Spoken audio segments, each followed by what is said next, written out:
लहसुन प्याज ही केवल भोजन का दोष नहीं है, भोजन का दोष धन भी है।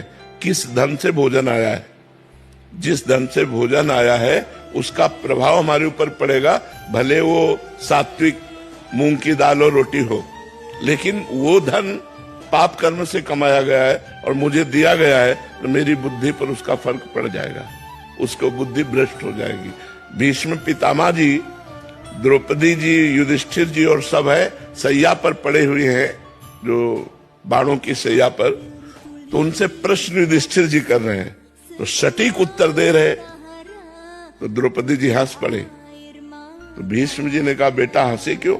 का इसलिए हंस रहे कि बहुत ज्ञान की बातें कर रहे हो इस समय, और उस समय ये ज्ञान तुम्हारा कहाँ गया था जब सभा में मुझे निर्वस्त्र किया जा रहा था और मैं चीख चीख के कह रही थी क्या ये धर्म है? तो आप जैसे धर्मात्मा पुरुष की बोलती बंद थी, क्यों नहीं बोले उस समय, और इस समय आप बोले हो? तब भीष्म जी मुस्कुरा दिए और बोले, बेटा उस समय पापी दुर्योधन का अन्न खा रहा था, 6 महीना बाणों की सैया पर पड़ा, सारा रक्त निकल गया और भीषण कष्ट से, तो वो पाप नष्ट हो गया। अब मेरी बुद्धि पवित्र है, अब जो पूछोगे बिल्कुल धर्म संज्ञक उत्तर होगा। उस समय मैं नहीं बोल पाया क्योंकि पापी दुर्योधन का अन्न खाए हुए थे। अन्न का बड़ा प्रभाव